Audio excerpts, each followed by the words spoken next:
See. Hey everybody, it's Jeannie at Richland Sewing Center, and I've got Erin here to help me today in just a few minutes. First thing I wanted to tell you, the horse is doing better. Blondie was feeling a lot better when I went down there last night, so I think the other antibiotic that she went on must have kicked out whatever it was that was making her feel kind of crummy. So I think she's okay, and I so appreciate when you guys say you don't mind hearing about my horses, because they are my big fur babies, and of course Sassy is the little fur baby. So here we go. I'm using my phone today and not my iPad because my grandson swiped my iPad and didn't give it back to me this morning, so that was okay. What I'm talking about today is hems. I do want to review real quickly. Tomorrow at 1 o'clock is the Scan and Cut Basics class. It's free if you bought it here. If you want to take it again, if you need a review, that's okay. And then Friday at 1 o'clock and Saturday at 9:30 is Duck Club. And then there's a class Saturday afternoon with Ain to do the towels, and so I wanted to let you know that before I forgot, okay? I had somebody ask me about doing some information on hemming. So I'm going to go over several different kind of hems and show you some feet. I'm sitting in front of the Viking, but I have some other feet up here that are from other machines because basically it's the same on all of the machines. I have a idiot blister on the end of my finger, which it's amazing how much one finger being out of commission kind of makes a difference. So I've asked Erin to hold the phone anyway, so hopefully I'll be. So I'm going to turn this around and aim it that way. So Erin, you take the phone, okay? One of the first things you want to think about doing when you're getting ready to do a hem, it's better if you can do some kind of a finish on the edge. Now, a lot of you, if you're my age or in that vicinity, remember the old days when we had that little lace trim or what was called hem tape, and we sewed that over the raw edge, and then we hemmed that, and unfortunately we did a lot of that by hand. If you know me at all, I don't do anything by hand. But the sergers have kind of replaced that a lot. So notice on this, I have a serger stitch on the raw edge. There are some cases where you're going to turn the raw edge under. It's important to have something on the edge because if you just had the raw edge of the fabric, it would ravel the first time you send it through the washer and dryer, which makes a mess. So in some cases, you are going to turn it under. So this is one that I have it turned under twice, and I have it pinned the way it is to show you how I'm going to stitch it.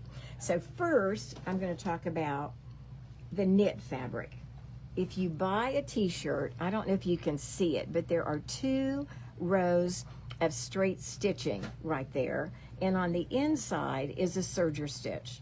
That is done with either a 5-thread serger or a cover stitch machine, and this is called a cover stitch.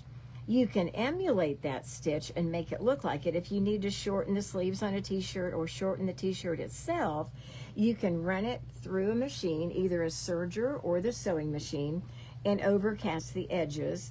And then you could do 2 rows of straight stitching and have that look. But I'm going to show you the blind hem also. So first of all, okay, Erin, can you kind of key in on this? This is a overcast foot. If I were to choose an overcast stitch, and I have one selected, if I sewed on regular fabric like this, and by the way, this is real starched fabric, so it's going to behave real well, I hope. But if I didn't have this foot on, when my needle went back and forth like that, it would kind of wad up the fabric. Almost every machine comes with an overcast foot. There's a little bar of metal, and I know you probably can't see it, but it's right where my fingernail is, and that keeps the fabric from wadding up. So if you watch when I stitch, I have to tell my machine it's okay to go. So it's going to do this overcast stitch, and I'm holding the fabric against that little piece of metal down there. I know you probably can't see it very well, but it's keeping that fabric from wadding up. So I'm going to trim this so you can see it. And this kind of simulates a serger stitch. So can you kind of see that? So if I put that on the raw edge and then I turned up a hem, I wouldn't have to worry about the fabric raveling. So that's why I wanted to talk about that foot just a little bit, because most kind of hems, you're going to have to do something to take care of that. So I'm going to lay this aside, and I'm going to take this foot off of my machine, and I'm going to put what's called a blind hem foot on the machine. This is the blind hem foot for this particular machine, and I know you probably can't see it, but there are two levels to this foot. It's higher over here than it is over here. So I'm going to snap that on. And the way people have trouble with the blind hem foot is how to put the fabric under there. When you sew a blind hem, let me select it, and most machines have a regular blind hem and what's called a stretch blind hem. The stretch blind hem kind of does a little bit of a zigzag. I have this one pinned. I'm going to move some of this over. I'll probably make a mess here. So this is pinned. I have serged the edge, or you could have overcast the edge, and now I have it pinned. And I have it pinned, you're probably thinking, why did she pin it like that? Because that's kind of goofy. But actually, when you get ready to do the blind hem, you're going to fold the hem under. And now what is exposed is the serger stitch or the overcast stitch or whatever you have. Now I'm going to put this here and put my foot down, and the edge of my fold is right next to the lower part of the fabric. I know that probably makes no sense. Now I have this threaded with red thread, which is silly because I would want to use the same color as what I was hemming, but you'll notice the pins are now in a position that I can pull them out as I come to them. So I'm going to do this stitch, and notice it, let me go slow. It's going to do a straight stitch, and then it does what we call the bite.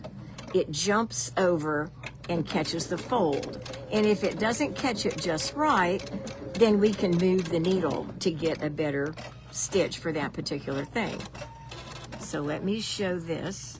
So see, now it's caught, and on the outside, when I fold this down, all you see is a little tiny, I bet you can't even really see it. There are stitches right along there. And once you press that a little bit, that stitch just kind of disappears, which is why it's called a blind hem. Now, this stimulates stitching by hand. If you have a really important, really fancy something, you might want to still do the hemming by hand, but most of us don't want to do that, do we, Erin? Okay, these are some of the other blind hem feet. This is one that goes on the Brother machine, and see it has a little guide in the middle, and it also has one side higher than the other. I don't know if you can see it. This is one off of a Janome machine. It looks very similar to the Brother. I think you can see there real well. One side's higher. And this is an adjustable blind hem foot. It has a little, whoops, it's on the floor now. It has a little roller on it, so you can move that bar from side to side to make sure you have the right adjustment. So I'm going to lay those over here, and now let me review a couple of these hems. This is one that is fit to do the blind hem. So I would fold under, let me turn it the right way. I would fold under the hem. Now notice when you do this, and I'm not going to stitch this right now, I'm not stitching on top of that. If I stitched on top of that, I would have a really ugly tuck on the right side. I'm going to put it like that, and the stitching is here on that little serger part, and then it bites over into the fold. So this is what people get confused at. If you lay it like this and turn it under, and then hopefully you understand why I have these pins. I can pull them out. It's important to pin it before you do it, because if you don't, it might kind of get off being even. So it does a really nice job to do that. Now, not everything is suitable for the blind hem. So this is one. This is a lightweight cotton, and this is actually what I've made. This is one of the shirts I have made for this shirt class. And see, on this, I have turned it under twice and then done a straight stitch along there. You probably can't see the stitch very well, but you can stitch it from this side or from this side. It's well known that the top thread on any machine, when you're doing a straight stitch, the top thread is prettier than the bobbin thread. Now, if you have good tension, there won't really be much difference. And if you wonder how I would keep it straight, this is my regular sewing foot, and I could just use the edge of my hem and the needle in the middle, or I could move the needle over and do it. So this is just a basic hem that's real easy to do. Or, I know I'm making a mess here. This is denim. Denim is kind of a nightmare kind of thing to hem, but a lot of people, when you buy your jeans, you don't want them quite as long maybe as what they are. A true denim hem is turned under twice, but that makes it pretty thick. And when I do that, I do like to sew it from this side, which is the right side of the jeans, because a lot of times denim hems are a different color. They might have gold thread or off-white thread or a heavier thread to make a pretty stitch. That's just kind of the thing, the way jeans are. So this is turned under twice to look like real jeans hem. One of the reasons they like it turned under twice, besides the fact that it covers the raw edge, is it's heavy. So that helps your jeans hang nice. Does that make sense, Erin? Mm-hmm. Now, if you don't want to do that, you could overcast it or serge it and just turn it up once and do that. And there again, if you're sewing it from the right side, here's my trick. And let me put the regular foot on, which I think I just, where did I put it? There we go. This is just the regular sewing foot. And let me set it back for straight stitch. So now my needle's in the middle. So what I do is I pull this over here and I kind of turn my needle, and I would think I would want the needle about right there, but I can't sew from this side if I want that real pretty thread. So what I do, I'm going to put this down and I can see where the edge of my fold is. So sometimes I take a Post-it note, this is going to sound silly, and put right there, and I keep this against the Post-it note, but I'm going to sew it now from over here. I think that's a pretty good trick. So that way I'm doing the right position, but I'm able to use that heavy thread on the top. Does that make sense? And it's funny, we met with some salespeople today, and we ordered the cutest little magnets that sit here. They look like tape measure. Did you see them? Oh, they're cute. So you can put a little magnet there to kind of do the same thing. And I hope that makes a little bit of sense. Now, another thing, this is just a denim shirt. And this, again, has been turned under twice. And see how it's the contrasting thread? And that shows from this side. Now, they had the same color thread in the bobbin. And if you don't have too heavy of a thread, you could do that. But again, I would probably sew it from this side because this stitch just looks prettier. There's one way to cheat on a denim hem. This is a real pair of jeans. And notice this hem is heavy. And these have been washed numerous times, so that's why they've got that faded line. But this is the size that most denim hems are. And you can see the thread out here is that gold color. And we used to have a thread that was called jean color. But one way that you can kind of cheat is, see where this pin is? I've got the hem turned up to where I want it, about, and I would stitch right here on my sewing machine, right where that pin is. And then I would turn this up like this and press it really well.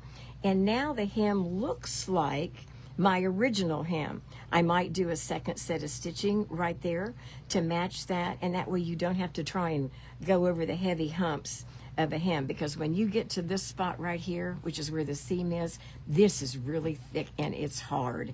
And a lot of machines are going to bulk going over that thing. Now, some of you have something called a hump jumper. It's a little tool that raises your presser foot a little bit, because when your presser foot sits like this instead of flat, it won't do a real good stitch. And a jeans needle or a top stitch needle is kind of critical, because this is like a brick right here. It is really hard. Sometimes instead of trying to plow through it on the machine, I turn the hand wheel by hand to do those stitches to make sure I'm not going to break a needle or do something nasty, because that is hard. That's why a lot of people prefer to do something a little bit lighter weight when they get to that denim jean hem. It's pretty neat to do that little trick though, because then you still have your original hem. So I think that's the only ones I have here. Okay, Erin, thank you very much. I hope that made a little bit of sense. Every of the machines, like I said, all the machines come, I shouldn't say all, most all the machines come with a blind hem foot. Some of them come with a standard sewing foot. They all have that for do your regular sewing. And you all have lines on your throat plate.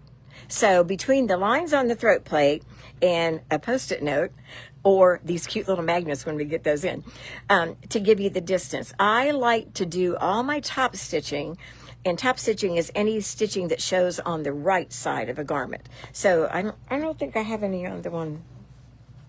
I don't think I have any on this shirt. Oh well. Because the stitching looks nicer, and particularly if you're going to do it in a contrasting thread, you want that to look really good.